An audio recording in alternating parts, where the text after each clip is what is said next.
Welcome, Age of Vintage Society. James Hong's name might not sound familiar, but you can be sure you've seen his face at least once.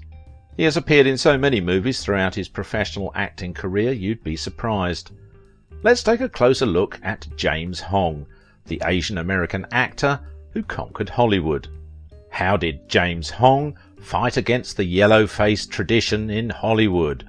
Make sure to watch the video until the end and leave your thoughts in the comments. If you are new here, join our wonderful community by subscribing to the Age of Vintage channel. James Hong, who has been acting since the 1950s, has been fighting for parity for Asian actors for decades. The ubiquitous and prolific character actor discusses family, his career, his foray into direction, and the racism of the film industry. With more than 600 acting credits, James Hong might be one of the most prolific actors in Hollywood history. Extremely plentiful American actor of Hong Kong extraction, Hong has been often cast as heavies, but in every kind of role and every type of film and TV series imaginable for over 40 years. John James Hong has made a career out of playing wise old Asian man roles, something he seemed to inhabit since the start of his career in 1955. A highly talented and versatile stage, screen and animated voiceover actor, over the years Hong has had a long career acting in many guest television show appearances, appearing in such shows as Bonanza, I Dream of Jeannie, Gomer Pyle, USMC, Miami Vice, The A-Team, Lois and Clark, The New Adventures of Superman. Hong is one of the most well-recognised Asian American character actors of movies and television. He has performed in hundreds of roles in virtually all types of media in a career spanning well over half a century. He is perhaps one of the most famous Chinese actors who ever lived, with recent performances in the Kung Fu Panda films and The Big Bang Theory. Hong's likeness permeated early television where, like in Avatar, The Last Airbender, his versatility as an actor allowed him to portray multiple different guest starring roles within a TV series. Lately he has provided his voice for numerous projects in video games and animation, delivering a diverse array of Asian-themed portrayals ranging from serious and stoic to colourful and charismatic. Born in Minnesota, James Hong has strong Chinese roots. His father, Frank W. Hong, emigrated from China seeking a better life and settled in Chicago where he owned a restaurant, and his grandfather was belonging from Taishan. Hong respects his ancestry. He even studied in Hong Kong before returning to the US. When Hong was 5, the Hong family moved back to Hong Kong as his father believed the family had become too Americanized. 5 years later, however, the family returned to the United States to escape the impending World War II. Hong's English had suffered while away, and so he essentially began his entire education anew. This led to extreme loneliness despite the fact he had 6 siblings, but it also led to a strong interest in acting and performing. I spent a lot of time talking to myself, Hong recalls. He joined a drama club in junior high school. Though he had talent and passion, he was never really recognised for his acting throughout his high school career. Hong studied civil engineering at the University of Minnesota, but at some point along the way became interested in acting. Graduating from university, James then practiced for 1.5 years as a road engineer with the County of Los Angeles. He took sick leaves and vacation time to do films. Hong's path to stardom started, as many do, as a child practicing in front of a mirror, but he kept his acting aspirations from his parents. Well, you know, Chinese parents want you to do some professional jobs rather than be an actor, Hong says. Being an actor is like the last rung in the ladder of professions. They don't even call it a profession because it's shameful to demonstrate your feelings in front of an audience. You were taught to be kind of quiet and keep to yourself. Still, he received some of his favourite acting inspiration from his father's herb shop in Minnesota.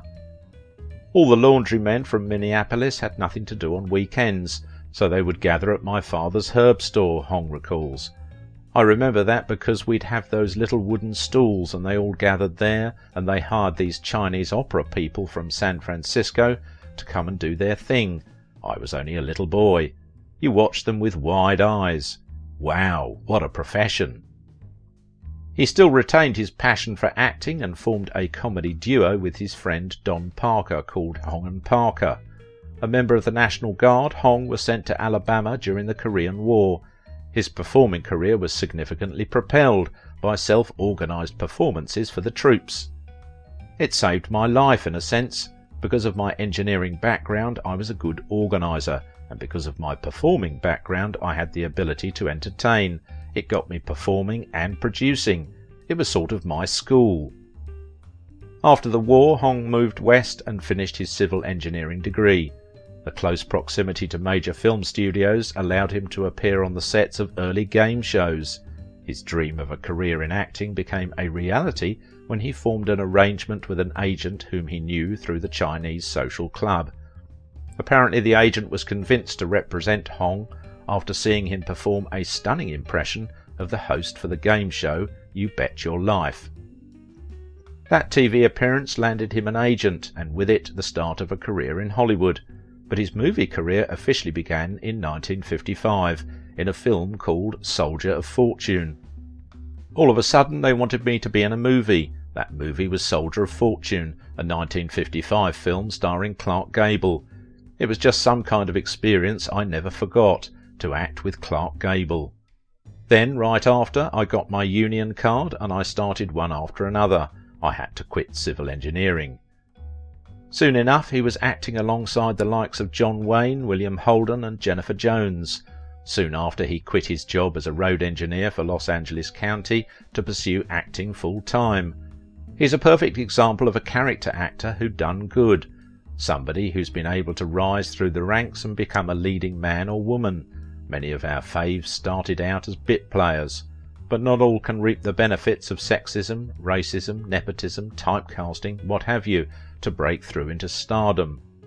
He's played a bajillion doctors, hundreds of mystical Asians, and twice as many characters simply named Mr. Insert your favourite Chinese/Japanese surname.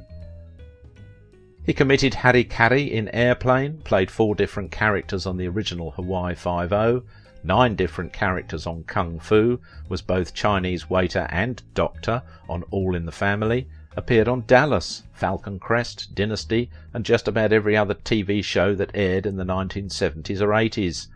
Is also the voice of Mr. Ping in the Kung Fu Panda movies, TV series and video games. In fact, he does a lot of voiceover work on animated shows.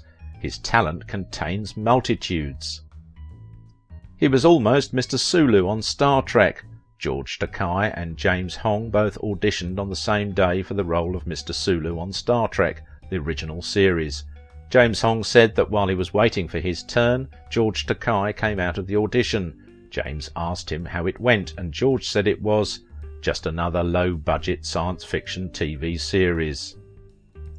He voiced many of the characters in the original Godzilla movie. The black and white creature movie Godzilla, King of the Monsters was dubbed for English language.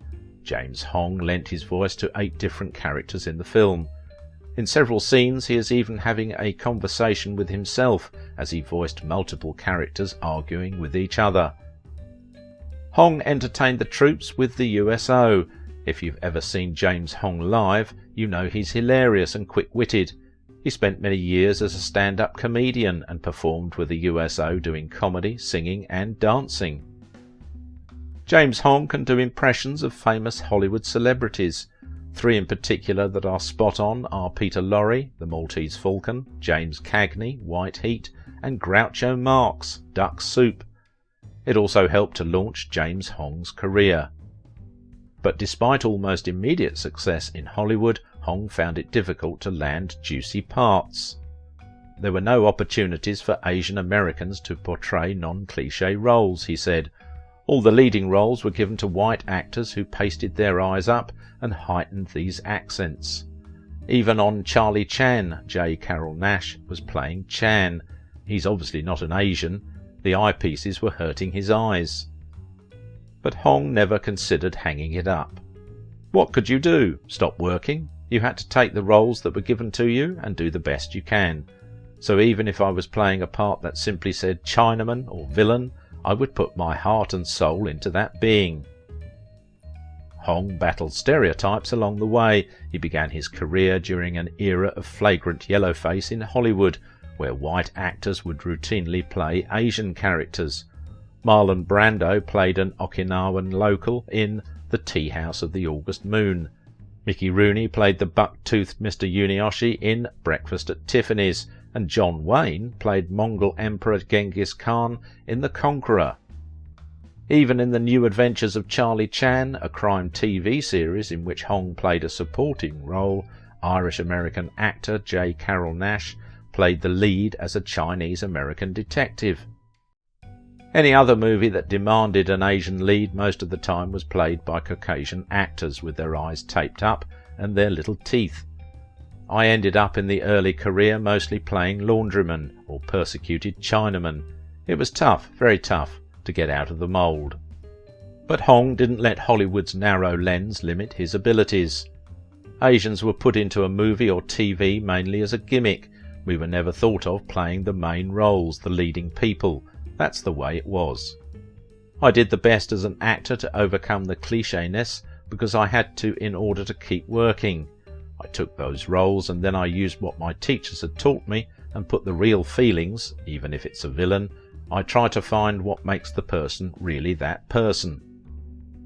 That doesn't mean Hong didn't also stand up against misrepresentation. In 1962, he was given a script for a film called The Confessions of an Opium Eater, directed by Albert Zugsmith. I read the script. I said, "This is terrible." All the roles were the opium-doped people and the prostitutes and so forth. He organised a group of people to approach Zugsmith's office to make a case for a rewrite. I said, "This is not a good image of the Chinese. You've got to improve the image of the Asians here." Zugsmith, however, would not be convinced, and the movie continued on with production. It led him to start his very own theatre company. Hong co-founded the oldest Asian American theatre in Los Angeles and promised himself he would find a way to help Asian American actors to get their spot under the sun in the movie industry. There was no advocacy for Asian actors. There were no leading men roles. I became an actor, but then I had to fight for a very long time for Asian Americans. Realizing that Hollywood wouldn't be able to provide the roles Asian Americans deserved, Hong set out to carve his own space. Along with actor Mako Imwatsu, Hong helped organize an Asian American acting group.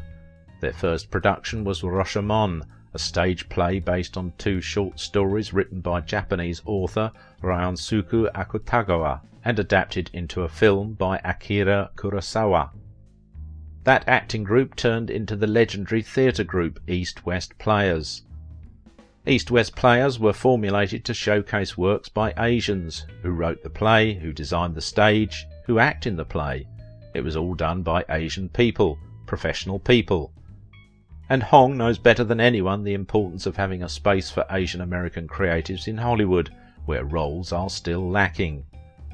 Hong has been a strong proponent of racial equality in Hollywood. He has had experience being cast in negative stereotypical roles and has since lobbied to give Asian Americans better opportunities in acting. Even though the actors and singers have talent, they can't move forward because there are not enough roles. That's a shame because it's a waste of good talent. We can't express ourselves in the way we want to in the mainstream movies and TV because it's controlled by somebody else. But he is still confident that change is coming soon. Asians are beginning to do their own plays and own TV series and movies and getting big box office returns. So it's only a matter of time. If you liked this video, don't forget to give it a thumbs up, subscribe if you are new here, and if you want to support my work, please visit my Patreon page. Now it is your turn. What do you think about the life and legacy of James Hong? His characters and his undeniable talent are what attracted audiences to him.